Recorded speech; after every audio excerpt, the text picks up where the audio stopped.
First, you must realize that you have no idea before you can know the idea. We scan across all the frequencies if we want to learn anything new. Let us begin. What has physics done for me lately? Furthermore, the equation E is equal mc squared. We have now acquired a fateful power to alter and to destroy nature. That's like when you're in physics and you go to Dreamworld saying, oh, this is a physics excursion. Science. What is it all about? The whole of human history all falls in the dust of one stroke of the nail file. You can't really get to grips with evolution unless you realise what an enormous amount of time.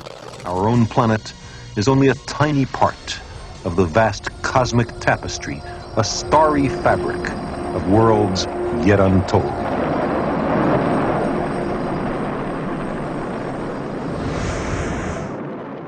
You're tuned in to what can only be described as the best radio station on this blue dot we call Earth. It is, of course, 4ZZZ Community Broadcaster. Be it on your conventional wireless radio by tuning into the classic frequency of 102.1 FM, digital devices such as DAB or smart speaker, listening via the Community Radio Plus app, or streaming us live from our sensational website at 4ZZZ.org.au. And of course, you can always listen back to our show or any 4ZZZ show using the ingenious on-demand feature also found at that URL. We also now have a weekly podcast of the show for your listening pleasure, curated by Toby, a condensed version of the show without the music, which my mum prefers. Just search for our show name, which is, of course, No Idea, spelt with a K, your weekly dose of science. And joining me for this episode, hopefully we'll get Issy in soon. I'm going to use a bit of Copilot, a bit of AI, chat GPT, if you will, large language model. And for those unfamiliar with the show, we usually kick it off with a bit of weird science. So we'll have some weird science that we did back in June this year from Peta and Gabe and myself, and then we'll move on to some marine science with Peta. And then a personal favourite of mine, the motor rap, where we'll get ChatGPT to see how they felt about the Formula One this year. And basically any science that intrigues us. And then we round out the show with some space news. And we're going to kick it off with part one of this.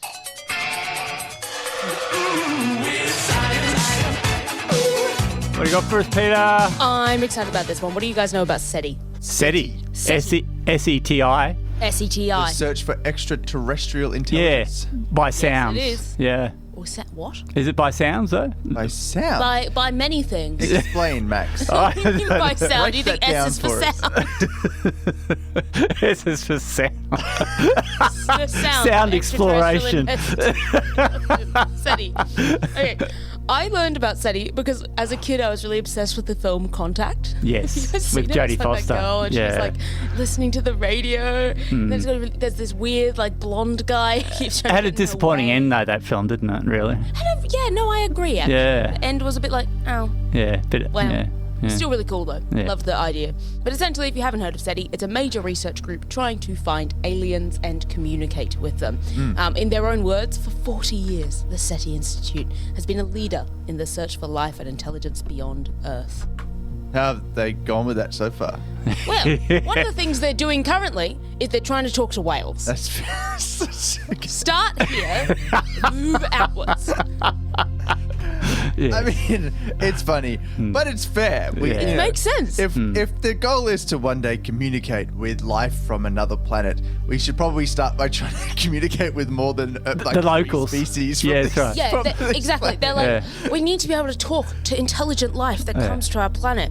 Shouldn't we be talking to the octopuses? Intelligent life that's right next to us. Aren't the octopuses the most alien animal on Earth? Octopuses don't really have much verbal communication. No. They don't really communicate that much with other octopuses. They're quite solitary. They don't really have a need for intense, complex communication because they don't have social structures.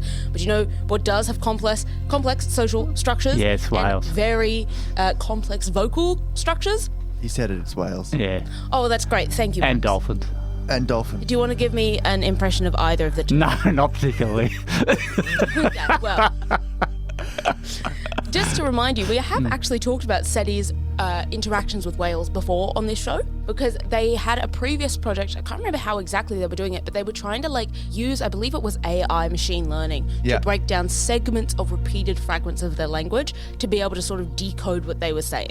And they got to the point where they figured out, oh, this is a greeting, this is something else. It wasn't clear translation, but they got closer, which is pretty cool. But yeah, again, I think we should really focus on translating whales. This time, though, they've just released a new study because they've documented for the very first time, keep in mind, they're watching whales all the time. They've documented for the first time humpback whales producing large bubble rings near humans.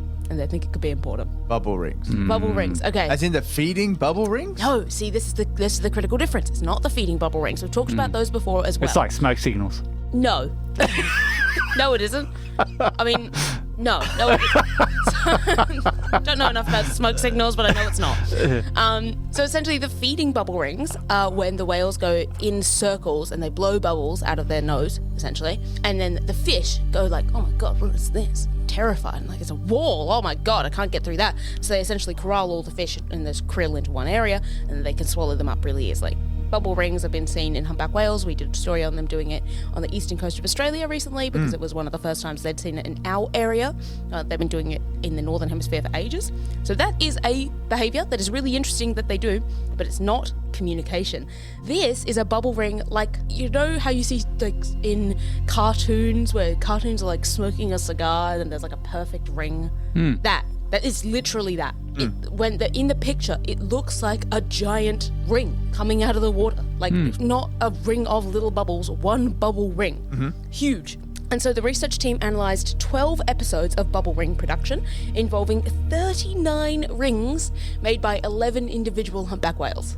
So a lot. This happened a lot. And these observations were collected during friendly encounters between whales and humans, such as swimmers and boats. And yeah, they think it's definitely distinct from the bubble net feeding technique. And they documented it using photography and videography, which meant that they could really break it down and watch it like frame by frame and see what was happening.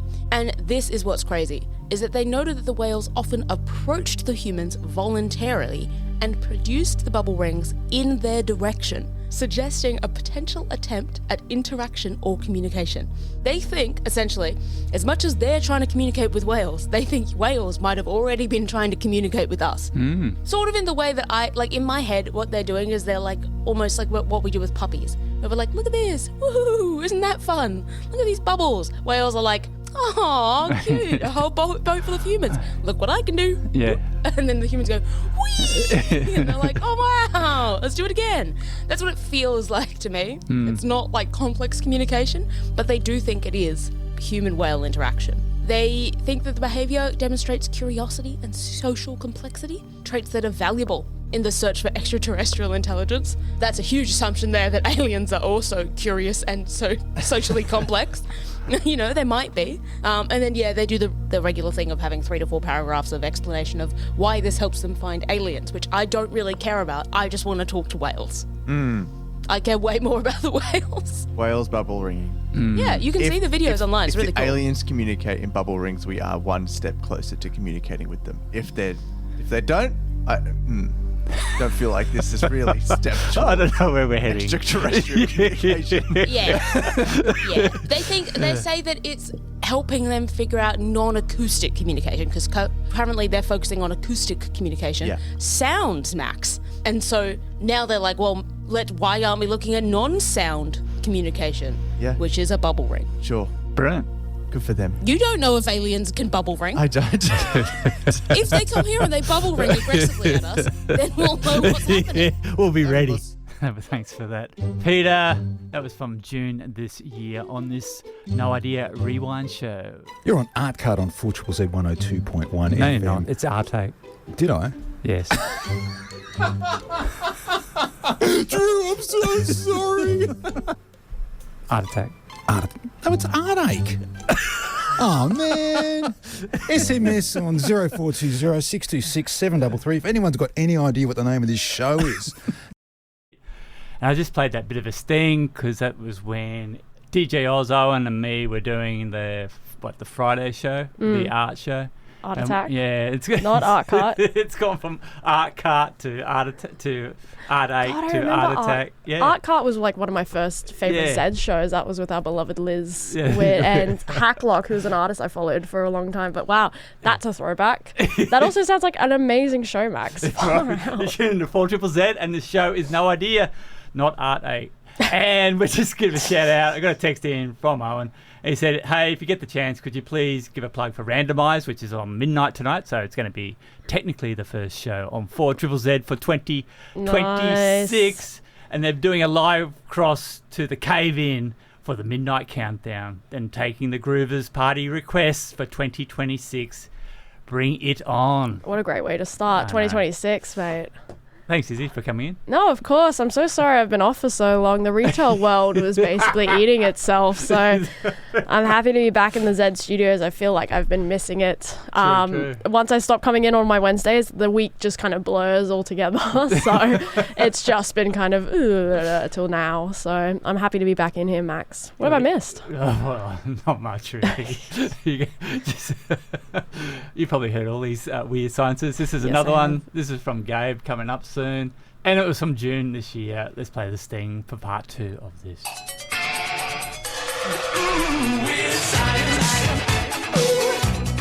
What you got for us, Gabe? Worm superorganisms, Max. Right. Scientists at the Max Planck Institute of Animal Behavior have found wild superorganisms living in rotting pears and apples. Yeah, pretty. Yeah, what they're looking at are called nematodes. Oh, I don't like nematodes. Nematoda are huge. Many nematodes in the world. Many, many, many. They are a type of roundworm. They are the most abundant animal on Earth and are everywhere. They are on you, they are around you, and they always will be, unless you end up in the vacuum of space. Or you have one of those fun chocolates. Yeah. They are... yeah, okay. Those are anti-nematodal, just so you know. Yeah. Not on the outside, though. They're still on your skin. Yeah. They are, I mean, they can get up to 10 meters long, according to the CSIRO, but usually they're in the 1 millimeter to 2 millimeter range. Looking for them right now. Just all over the place. There's like common little like pop science things about if you got rid of pretty much any living or natural matter. Yeah. And it just disappeared. There would be a faint outline of it left from all of the worms that were sort of on it. Really? Okay. In it, sitting around it, So that's how they are Max, massively don't be mean abundant. to your worms. Your worms are keeping you alive. They are, yes. And one of them is called C. elegans, and that's what we're looking at now. It's one of the most populous of them all because... The superworm. Yes. Well, a superworm that becomes a superorganism, because one of the things that people haven't really been able to understand is how these things spread. These ones in particular are about that millimeter long in size, right, as a worm. If they're sitting on something like a rotting fruit and there's another one 2 meters away, it is extremely easy for it to die on that journey. That's a massive journey for it to make. Yeah. And it could just die, it could go the wrong way, it could get eaten by a predator. There are so many different things that could happen. So It gets squashed by you. There's been a strong suspicion that these things are able to cooperate. Oh, thank you, subscriber. Someone's a worm fan. Someone's a worm freak.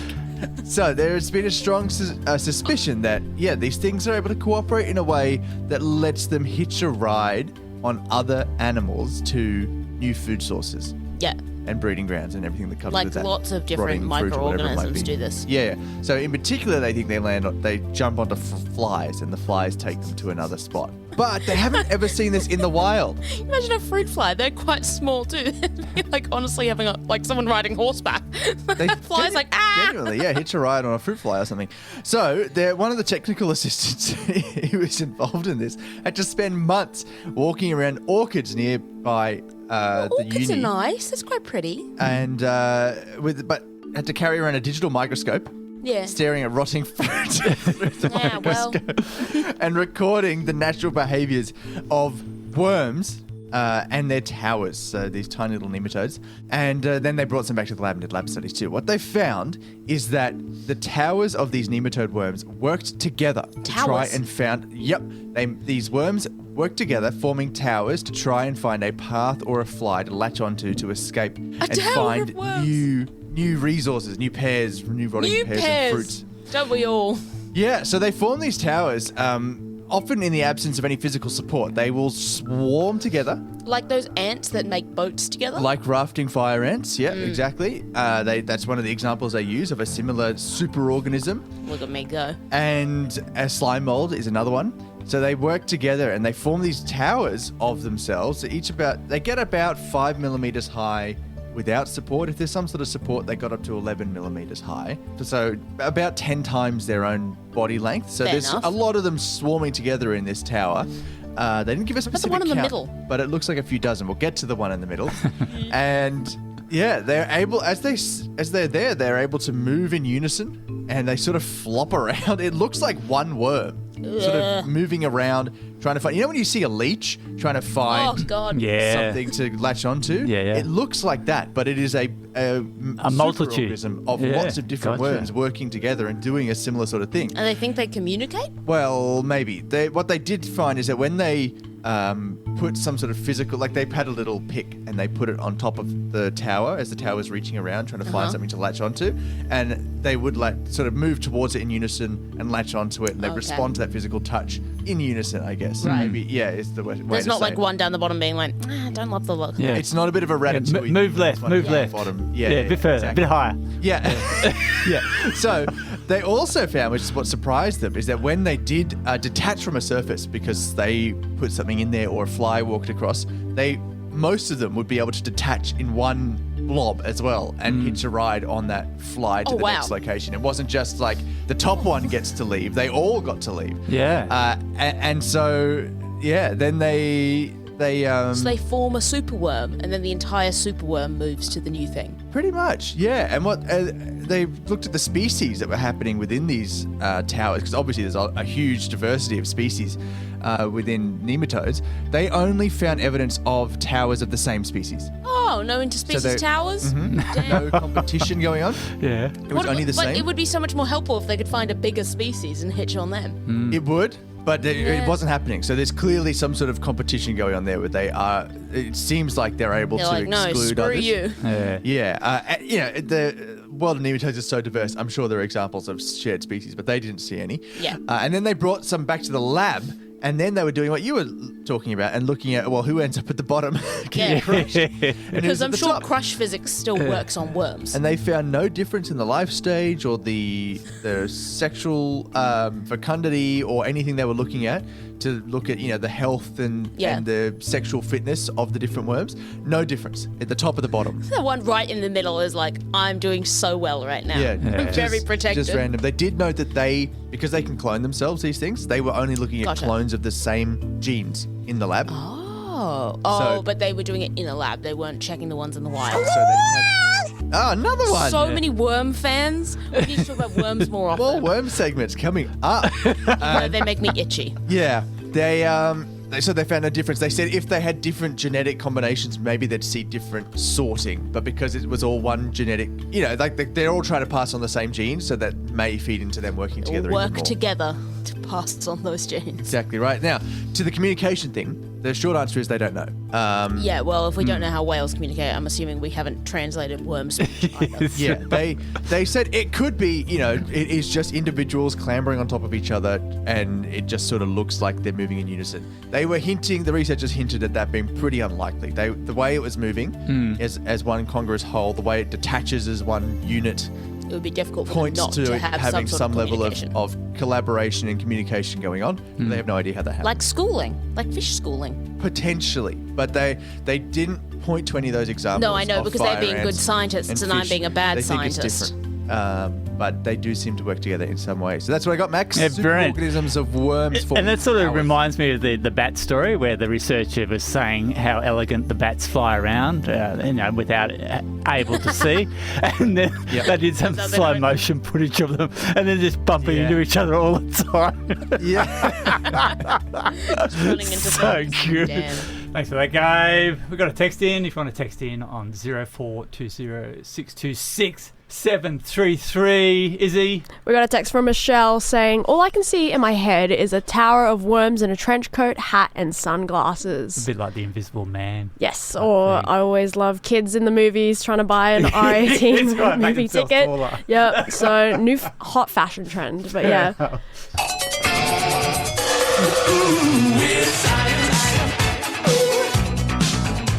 After reading this paper, traditional wind turbines seem so yesterday. It may take a decade or more, but imagine a world where electricity generated by wind is performed by a series of flexible poles known as BWTs. Oh, I thought you were going to say like those Dyson fans. Yeah. The bladeless fans, like we just put giant circles into the sky. We're like, woo, energy. But how would it affect the ocean, Max? That's my question.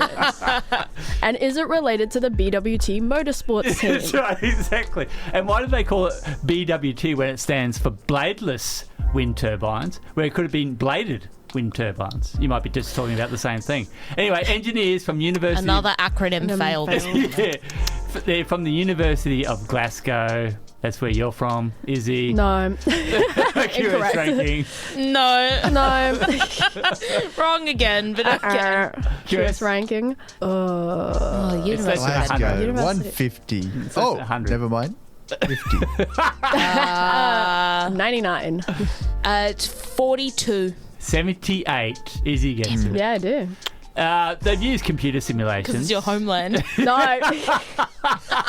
To identify for the first time how future generations of the technology could be built for maximum efficiency. The team's paper, get ready, is titled Performance Analysis and Geometric Optimization of Bladeless Wind Turbines Using Wake Oscillator Model. And it has been Nice. It has been published in the journal Renewable Energy. Easy little tattoo right there.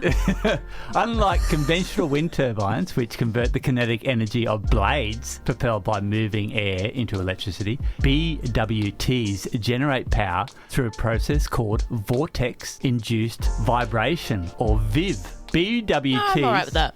I don't see why you need it, but I'm all right with it. Yeah. I actually made that up. That didn't actually include that. BWTs take the form... Oh my God. I'm checking. That's not what this show is for. We're not making rogue acronyms. Let's simmer down. They're structures that they've modelled sway in the wind like steel street poles in bad weather, and as the wind blows against them, the BWTs create vortices. When the frequency of the rocking matches the structure's natural harmonics, the motion is amplified significantly, and the increased motion is then converted into electricity. Can I tell you what I've got in my head? Like, I think I've got the right thing, which is a bunch of white poles wiggling, but I'm imagining them wiggling like those car sails, inflatable dudes. Woo! Imagine like people go, oh, wind turbines, so ugly, and then you look at a giant field of massively wiggling poles. Now, I must admit that they're only at the very the infant stages of the design, because the design that they talk about is only 80 centimetres tall. Oh, that's all right then.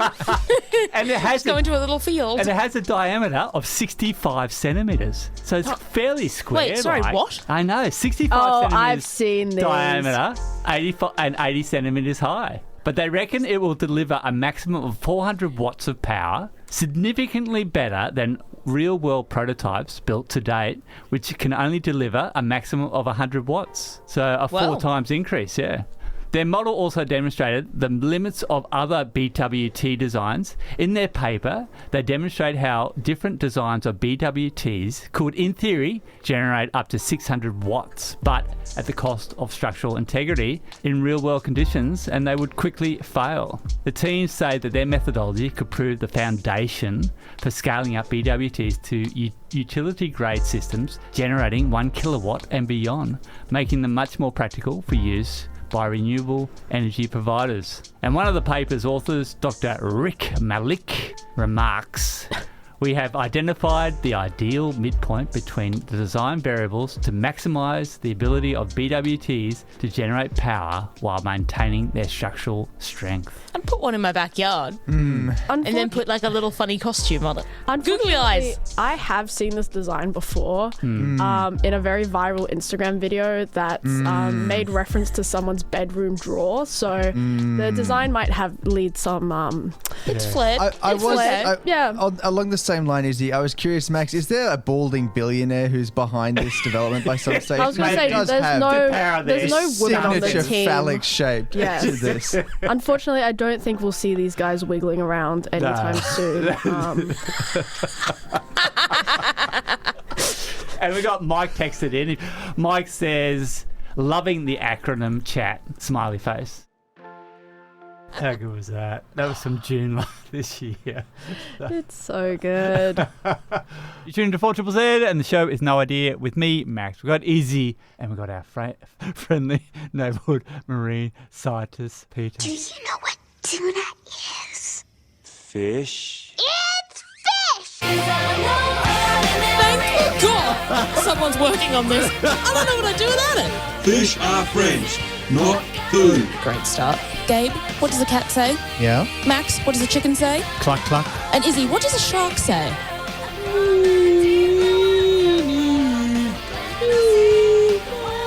What are you doing? Okay, so something weird has been happening in the ocean. It seems to be getting darker. Ooh. Now, before I get into it, I wanted to see if anyone had any guesses as to why this would be happening. Why the ocean is getting darker. I thought this would be a fun time for us to flex our scientific brains. More and see iron? if we can come More up with iron in the hypothesis. water? Iron? Yeah. More, I don't Interesting. know, pollution plays a large role in that coverage. Pollution's a good idea. Plastic I'm gonna bags. guess, assuming it's human-driven, like a recent darkening.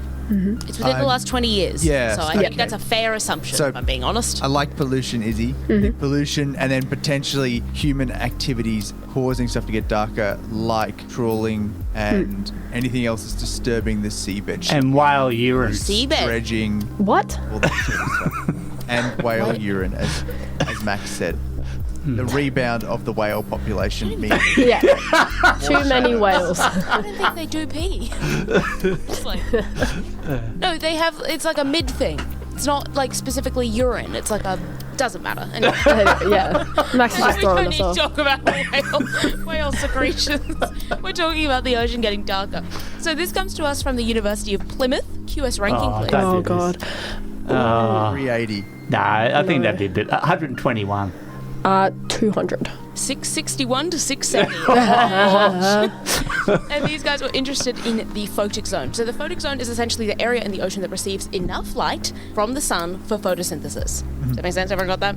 It's generally around 80 meters deep, but it changes place to place, like obviously with different types of water, blah, blah, blah. Underneath that, you then have the mesophotic zone, which receives some light, but it's still really dark. We would not be able to see anything. And then under that is pitch black, basically no light. That's where there's like the deep, deep ocean. But these researchers were only interested in the photic zone because it's critically important, because it supports about 90% of all marine life. Like all of the ecosystems are built through the photic zone, through things like photosynthesis. You know, base of the ecosystem in the photic zone. So they use satellite data from NASA's Ocean Color Web, which provides global ocean observations at a 9-kilometer resolution, which essentially means that it chops the ocean up into pixels, and those pixels in real life are about 9 kilometers squared.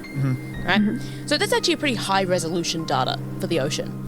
For all of ocean. For all of ocean, Yeah. for all of planet, ocean. all of ocean, 9 They kilometers carved is up high 73% of the planet into Well, 9 Let me be kilometers clear, squared. these are satellites. The satellites weren't like, ocean, turn on. It was just the entire planet. Sure. It was the researchers that were like, well, that pixel's ocean, Okay, and that cool. pixel isn't ocean. Anyway, so these satellites collect a lot of data, color, brightness, reflection, different wavelengths of light, all sorts of things like that. And with complex algorithms, you can use some of these data to estimate the depth of the photic zone.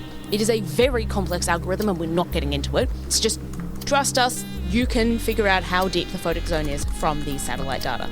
And then they analyse the annual changes in the depth of photic zones over 20 years, from 2003 to 2022, of every single one of these pixels. Yep. Take a moment just to sit in how much data that is, and how long it would have taken them to actually compute this.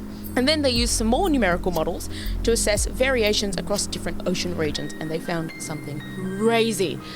The analysis revealed that 21% of the global ocean has become darker. What happened to the rest of it? Over 9% of the ocean experienced a reduction in photic zone depth by more than 50 meters. Now, to be clear here, we're talking about like if you if each of these pixels went all the way down to the sea floor, that's 1%. So it's saying, does this 1 pixel, did it get shorter or longer or whatever? So 21% reduced in some manner. 9% experience a reduction of more than 50 meters, which, reminder, the global average is 80 meters. So a reduction in 50 meters is significant. And nearly 2.6% saw reductions exceeding 100 meters. Like, silence because it's massive. It's really massive. Huge changes. Very, very worrying. But right now, a lot of you are probably wondering how on earth the ocean can be getting less light when we're busy pumping it out of every single orifice we can. Lights everywhere, lights on every part of the continent, lights in boats, lights in satellites, lights everywhere. So how the hell is something getting darker when we're so busy producing light? About 10% of the ocean became lighter during this time period, specifically around coastal areas. So more light coming through. However, they were specifically looking at light from celestial bodies, but I think obviously human pollution does sort of interfere with that. So that's the difference there. And why they don't know for sure, to be clear, like when I started this, I asked you all to have a guess about what it could be. They don't know for sure. This was only trying to figure out how much and if it had changed, but they have some ideas. So in coastal regions, they think that increased nutrient and sediment runoff from the land, often due to agricultural activities, changes in land use, so basically like cutting down trees and changing it into farmland or whatever, you get a lot of basically soil runs off the land, and when that happens it goes into the ocean, and that soil has a lot of nutrients, and then things like phytoplankton and algae go, ooh, nutrients, and bloom. So that's one thing that can happen around coastal areas, leading to algal blooms, which are suspended particles in the ocean that diminish light penetration. Make sense? Yep. So essentially all of this is a question of how much stuff is suspended in the water, I think is what it really comes down to answer our previous questions, which could be, Issy, pollution. It is not likely to be whale urine max, but, you know, theoretically a similar idea. Stuff in the water. In the open ocean, they actually think that it's still about algal blooms, but they think it's because of dynamics and shifts in the sea surface temperatures, probably caused through global warming, and changes in like global currents and stuff like that that have affected the clarity of surface waters, reducing the light availability. So that's where they think it is. Essentially, there is more stuff in the water now, whether it be things like pollution or just we have changed the climate, so and the surrounding areas of the ocean, so more things are growing. We've changed the ecosystem, basically, of the global oceans. Wow. Which obviously is huge. The darkening of the ocean has profound implications for marine ecosystems. Many marine organisms, as I said, 90% of the ocean rely on sunlight for their ecosystem buildings. A lot of them rely on it themselves for survival, reproduction, navigation. A shallower photic zone actually forces a lot of animals and organisms that live within that zone closer to the surface and closer together, which increases competition for resources and disrupts the food chain just instantly, having a smaller space to be in. The other thing is that the ocean's photic zones play a vital role in carbon sequestration and oxygen production, also obviously supporting fisheries. But the Associate Professor Dr. Thomas Davies, who was one of the leaders of this study, emphasised the significant findings, saying that the reduction in photic zones could impact the air we breathe, the fish we consume, and our overall ability to combat climate change. So this is no small issue. It is absolutely massive. And I think it's something they're going to continue looking into and hopefully figure out exactly how it's happening, what mechanisms are driving it, and how we could potentially start reversing some of this. Cool. Yeah, massive news out of the ocean this week. Okay. Thanks for that, Peter, for that marine science. You're tuning into 4ZZZ, and the show is No Idea. We also got a text in from Pete. Oh, Pete, thank you so much. Happy New Year's, New Idea legends. Looking forward to hearing that Aussie anthem a little bit more in the motor rap in 2026. Us too, Pete. Yep. Very excited for the year of Oscar, hopefully. Let's play the intro. Okay, it's time for the best part of the show. Loosely defined as science, yeah, you already know. Everybody listens to 4ZZZ just to hear us talking about what Butters just did. Subscriptions just keep rolling like the tires on a car. But something tells me that our science curves won't go far. But unlike an engine, I won't keep you in suspension. We're all here to hear him talk, so let's give him attention. You're not ready for when he starts rapping. Gonna hand the mic to Max, and I'm not talking Van Stappen. Mercedes has managed, Issy, to woo Max Verstappen in driving one of their GT3 cars next year. So he won the race this year, his first time out there on the Nürburgring or whatever it is, and driving a Porsche. And so they thought Mercedes offered him a GT3 car, and he said, yeah, why not? Let's do it. And when you feel a bit pissed off, like you've been driving, say, for 10 years in that particular category, just killing it. You know, you think you're pretty good on that circuit, and then the world's best driver says, give me a go at it. Equal machinery, bang, job done, I win. Definitely. We all saw Oscar Piastri attend the Melbourne fourth test, the Ashes test. I don't want to talk about this test, Max. I'm sorry, I'm intervening. Waking up on Boxing Day hungover, turning on the cricket, we're losing, and then having to go work at Chermside. Like sardines in a can with customers. Play Black's Parasol song. Oh God, no, awful day. But yes, it was nice seeing Oscar Piastri make his appearance on the fourth test. And he got in on day 2 before the test was over. Luckily. Yes, he did. So I heard mixed reactions. Some people saying the crowd was booing. Some people saying the crowd was standing up and applauding him. So I hope, regardless, he gets to have. I think Williams was doing some PR stuff with the English cricket team. So I'm hoping that maybe Oscar can have an opportunity to play some cricket for the Aussie team. I think there was a bit of a jury about who are the best drivers, the top 10 drivers at F1. And there's only 20 to select from, really, or 21 if you include Jack Doohan. And they came back with Oscar managed to get 4th. Max Verstappen, obviously, number 1. Of course. I'm thinking Norris is 2, and I don't know who was 3rd. Probably George. Probably George. I didn't look at the list. All I saw was the headline of Oscar being 4th. So fair enough. Yeah. Now, should we get ChatGPT or Copilot to Copilot? Tell us about your feelings about the 2025 Formula One season. Ooh, the 2025 Formula One season. Let's chat about that. It's definitely got everyone buzzing, and it's no surprise with talents like Oscar Piastri climbing up the ranks. I mean, seeing him at the Melbourne test and hearing all those mixed reactions is just a reminder of how passionate F1 fans are. And hey, whether or not he ends up doing a bit of PR with the cricket teams or jumps into any other arenas, that just adds to the fun. So if you had to guess, do you think we'll see Piastri on the podium this season? Oh, definitely, yeah. Pete's hoping for a lot of more Aussie anthems being played when he's on the podium. Absolutely love that idea. It would be brilliant to hear more Aussie anthems ringing out on the podium. And hey, fingers crossed for Piastri to give us a few more of those moments. So on that note, what are you looking forward to most this F1 season? The new regs. I want to see how the teams bring out their cars and who is number 1 with the design. It's probably going to be Mercedes.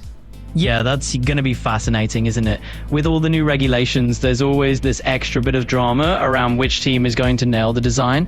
And hey, Mercedes definitely has the track record, so it wouldn't be shocking to see them up top again. But it'll be exciting to see if any underdog teams shake things up. So what about you? Are you secretly rooting for a dark horse team to pull off a surprise? Yeah, we're hoping that McLaren will bring something out of the box this season. What do you think, Issy? I think so. I'm excited to also see what is replacing DRS as well. The active aero, and see how that performs on the tracks. Exactly. Copilot? Yeah, active aero is such a cool development in F1, so I'm right there with you. I can't wait to see how that changes the game on the track. And who knows, maybe we'll see some creative strategies that totally mix up the usual order. So it sounds like we've got an exciting season ahead. Anything else you're particularly looking forward to? Oh, not really for the moment. I think we'll just get back into the playlist. Absolutely. Let's do that then. We'll just jump back into that playlist and keep the good vibes going. Let me know if there's anything else on your mind. Cool. You tune into 4ZZZ, and the show is No Idea with me, Max. We've got Issy, we've got ChatGPT some of the time. When allowed. Now, Issy, I thought we should, we need the Eco Radio theme for this next. We had a non-sub just text in randomly saying microplastics. Which is, so funny about the story we're about to dive into. Exactly. Thank you, non-sub, for literally reading our minds and texting in microplastic, because here's something I prepared earlier. this is not a fun story. I'm just going to throw it out there. I'm so sorry. This is a really... I always bring the mood down. Yes. Yeah. Well... Maybe you could wait till the next hour. In the next hour, yeah. It seems a little bit more appropriate for Eco Radio, but it's still interesting science, so I am going to talk about it. It is all things microplastic related. Yes. This is a review from Murdoch University, QS ranking. With that name? Murdoch, yeah. 1,500. 88. Sorry. 88. Gabe? 150.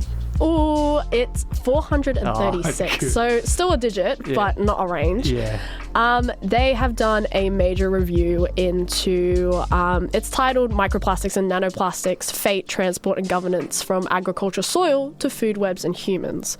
So this one is going to be packed full of every single fear that humans have about microplastics. Maybe the penis ones. Yes, well, we've covered the testes story. I think we've also covered the uterus microplastics breaking through the blood-brain barrier. I think that's the correct term. And just kind of this prevalence of microplastics and now nanoplastics as well is starting to become a common discussion. But these guys have done a major lit review of essentially all studies about microplastics and that kind of system of from seed to plate, essentially. Terrestrial microplastics. Yes. So cool. Unfortunately, there is a great infographic that goes with this study that illustrates it really well, and it is quite disturbing how much microplastics is prevalent in the agriculture sector. So they have looked at various factors, including plastic used in mulch films, in wrapping, in pesticide containers, in wastewater, and in farm equipment as well. Wow. This is beyond just on farm. It can also enter through runoff. So things like tire wear and just kind of general by proximity introduction to microplastics. So whether it's pH testing, whether it's through, mulching, even things like related to rainfall and things like that. So it is just this omnipresent issue.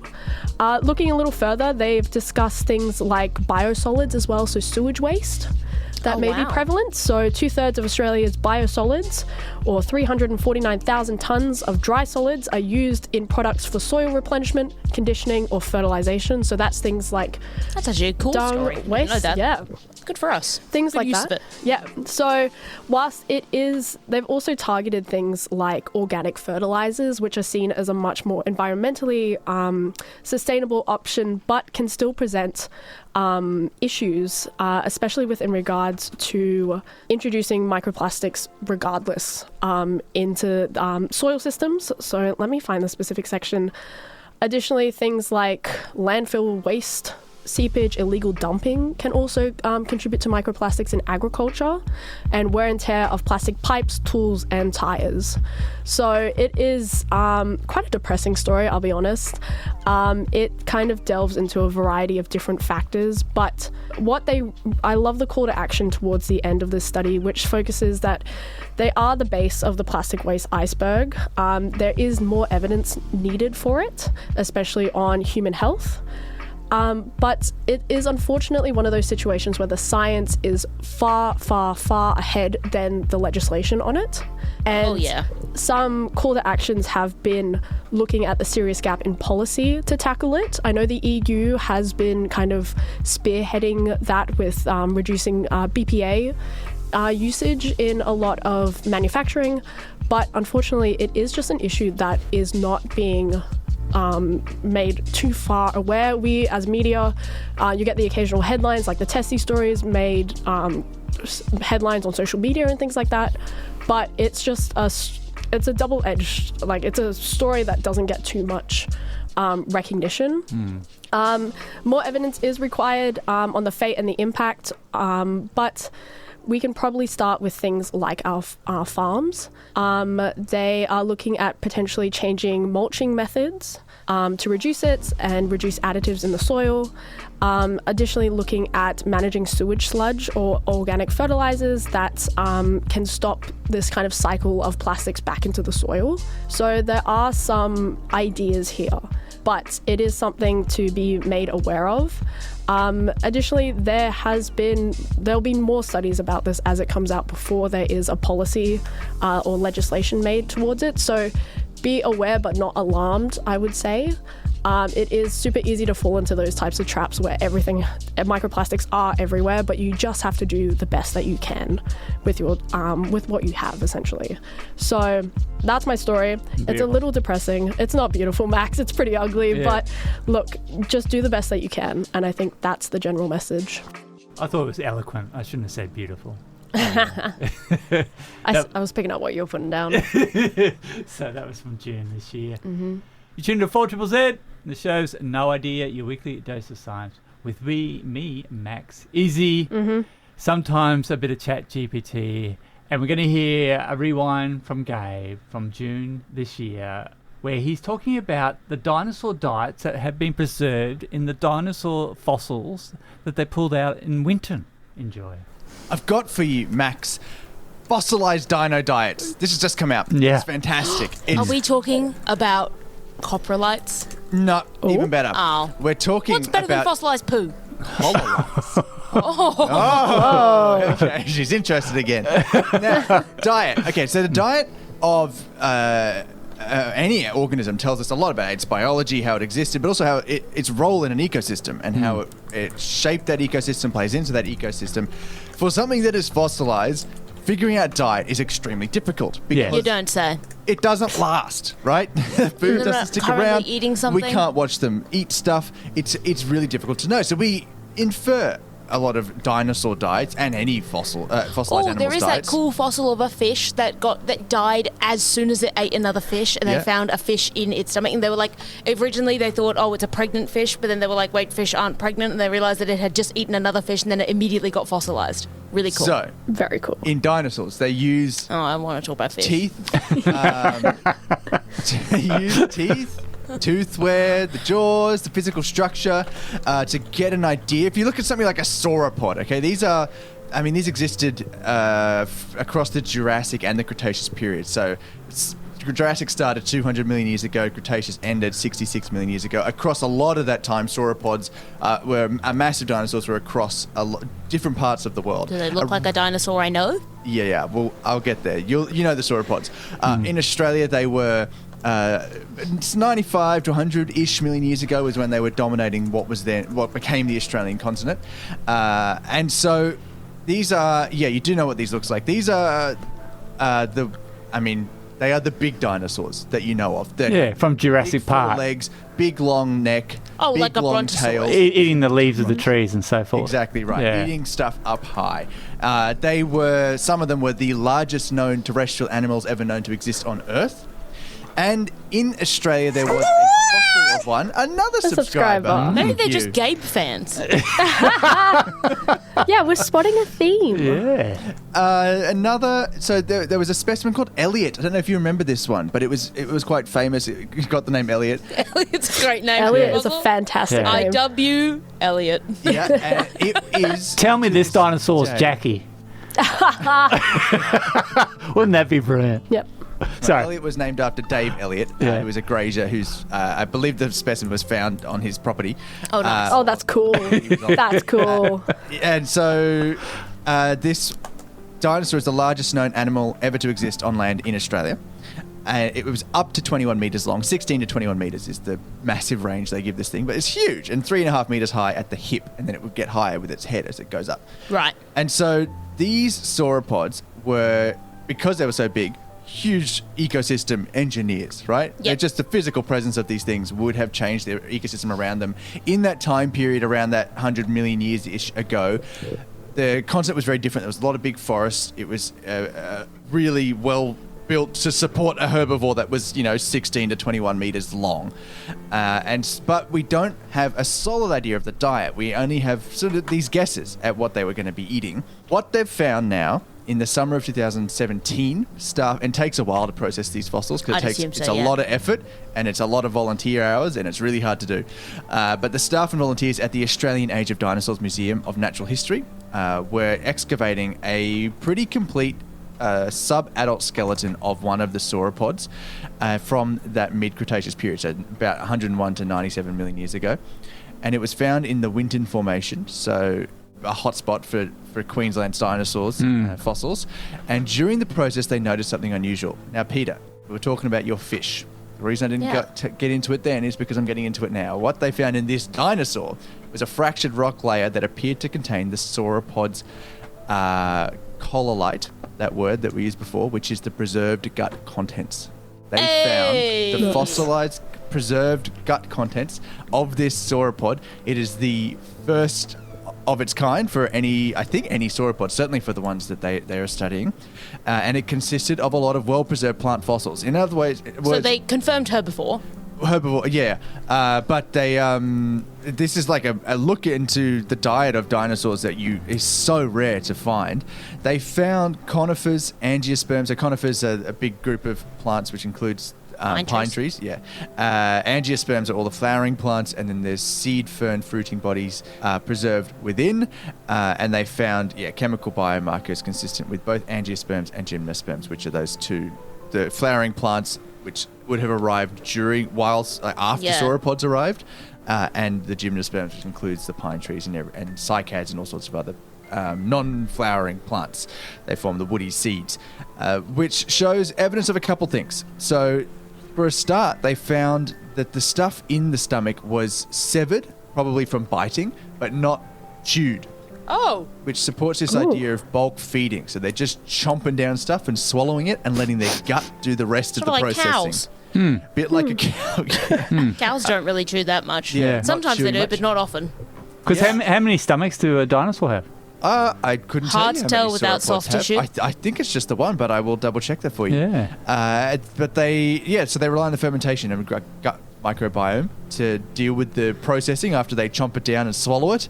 And they also, because they confirmed that it has those different types of foliage, they confirmed that these dinosaurs weren't reliant on a single type of plant matter. They were using a lot of stuff. At least in this sub-adult phase, which is what they had in this specimen, which would have been a bit lower. So at least in the early stages, when they maybe can't reach quite as high as when they're the adult stages, they've got a bit of a mixed diet going on and are able to feed on a lot of different things.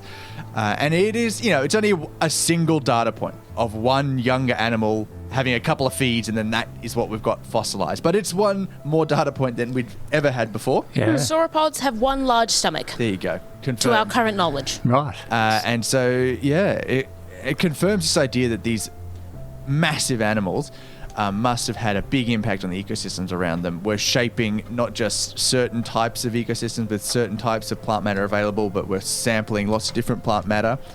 So it would have had impacts on lots of different ecosystems around them as they went and fed, and meant that they were also feeding on low-growing and high-growing plants based on what they found, at least in this earlier phase of their life. So weren't just having impacts on canopy-level species, big, tall things, also having impacts lower down. Pretty awesome. And just amazing, like the series of events that have to happen to be able to have a dinosaur that feeds in a way and gets preserved in a way that the gut gets preserved and the stuff in the gut gets preserved. And they've eaten something recently to their gut is crazy, that it hasn't actually been broken down. And then to happen upon it, find it, keep it in a way that means you can actually identify stuff. Is it a volcanic deposit? Not sure. It's the Winton. It's the big deposit. A lot of deposits around Winton. Because I feel like if you died with a full stomach that you'd only just recently eaten, which is what would likely have had to happen for something like that to happen, you'd assume it'd be like a bit of a catastrophic event. You're not going to be like slowly dying and then be like, I'll just munch a bit more. Or at least I don't know. Maybe sauropods do. Who knows? You tune into 4ZZZ, and the show is No Idea with me, Max. We've got Issy. We're going to bring in ChatGPT for this next segment. It is, of course, No Idea Space News. DiskSats, Issy. NASA has finally launched their new form factor satellite aboard a Rocket Lab rocket. The new form factor could potentially revolutionize the future of low Earth orbit satellites. Current satellites use a more traditional box shape arrangement known as CubeSats. The new NASA DISC satellites are 1 meter in diameter with a thickness of 2.5 centimeters or 1 inch. The spherical shape promises less atmospheric drag while allowing greater surface area for attaching devices such as solar panels and scientific instruments. Ooh. This launch of 4 DISSATs has the primary objective to demonstrate the DISSAT's ability to operate in very low Earth orbit, or VLEO, an altitude typically challenging due to atmospheric drag. The flat shape will hopefully minimize drag when flown edge-on, and the onboard electric propulsion allows for orbit maintenance and maneuvering. The overall design is intended to offer higher power generation, larger apertures for communications or radar, and easier manufacturing and integration processes. Ooh. And this is where I do my bit of a commentary. The satellite's pizza form factor allows for multiple DISSATs to be stacked and launched in a single cost-effective mission, and possibly another great marketing opportunity once this proof of concept is ratified. Because back in the day, NASA and Pizza Hut had a unique interaction in 2001 when Pizza Hut paid approximately $1 million US to deliver a salami pizza to the International Space Station via a Russian rocket, making them the first company to deliver food to space. I think that's tapped into a very deep memory, Max. Yeah. I'm an 03 baby, but I remember in the early 2000s seeing on the side of some of the Pizza Hut boxes that statement of first pizza place to launch into space. And I remember being a kid being like, how does that work? But I love the idea of like a deep crust satellite making its way through space, double stacked up, ready to go. At the time, US astronauts were forbidden to endorse products, so they did not partake. Only the Russian cosmonauts enjoyed the takeaway. It should be noted that the salami on the pizzas was left uneaten due to mold issues on board. Oh, God. Can you imagine? Yeah, exactly. Did they get a refund? You know how they do if it's not delivered in like half an hour, That's right. you Or get somewhat refunded. faulty. Yeah. Oh, ew. Okay, we'll get ChatGPT to come in on this one. ChatGPT, or Hi, Max. There you go. Copilot. Tell me about what NASA has discovered this year. Absolutely. So NASA's been up to heaps of exciting stuff this year. They've continued to push the boundaries on exoplanet discoveries, and they've found some pretty wild planets, like ones that orbit 2 suns, and even a planet that might have a long-lasting atmosphere in a place where it really shouldn't. There's also a lot of buzz about possible signs of life on one of these exoplanets, although that one's still up for debate. Closer to home, NASA's been preparing for the Artemis 2 mission, which is going to send astronauts around the moon again for the first time in over 50 years. And they've also been working on some pretty groundbreaking stuff with the James Webb Space Telescope, like getting a clearer idea of how galaxies formed after the Big Bang. So yeah, there's a lot going on. Anything specific you want to dive deeper into? Oh, just their Mars research. How's that going? Yeah, absolutely. Mars is still a hot topic too. NASA's Perseverance rover's been busy trekking around the Jezero crater, collecting rock samples and looking for signs of ancient life, and they're really taking the stage for future sample return missions, literally the first round trip to Mars. All right, so what about the red planet gets you curious? No, well, they're not thinking about picking up those return samples now. Yeah, they're definitely in the process of planning all that out. So the idea is that, absolutely, Max, I'm right here with you. So let's keep kicking on. Tell me more about what's on your mind with Mars, or anything else that's piqued your interest lately. They found that there's electricity on Mars with those dust devils that happen on Mars' surface. Yeah, that's a pretty cool angle. Those Martian dust devils can actually build up a static charge, which is fascinating for future missions. So let's dig into that a bit more. What sparked your interest in that discovery? I just read about it. But Copilot, what are you doing for New Year's Eve? Well, I'm here to be your go-to companion. Her New Year's Eve for me is all about hanging out with you if you want, or anyone else who wants to chat. I'm just here to chat or help you reflect on the past year, maybe set some resolutions, or just have a bit of fun. So, how about you? Got anything exciting planned for the big countdown? Pretty well, I have. Yeah, got some heavy drinking to do, I think. So. Me too. Okay. Peace out. And we did our experiment with ChatGPT today. We did. And we figure it's not going to replace us anytime too soon? No, I think especially the radio silence between a question and a response. Yeah. Look, I know sometimes we're pretty vacant here, but hopefully it's not that long. That's right. So rest assured, I don't think our AI overlords will be entering the studio without consent anytime soon. Exactly. So if you want to keep us going on air, please go to our website at 4zzz.org.au/support. Just subscribe if you're under 18 for $25. If you're a pet, $25. Concession, $40. A full is $80. A passionate, $140. Or a super sub, get your name written downstairs on the wall, $500, Izzy. Yeah, we've got a December prize as well. Last day to get into the running for this one.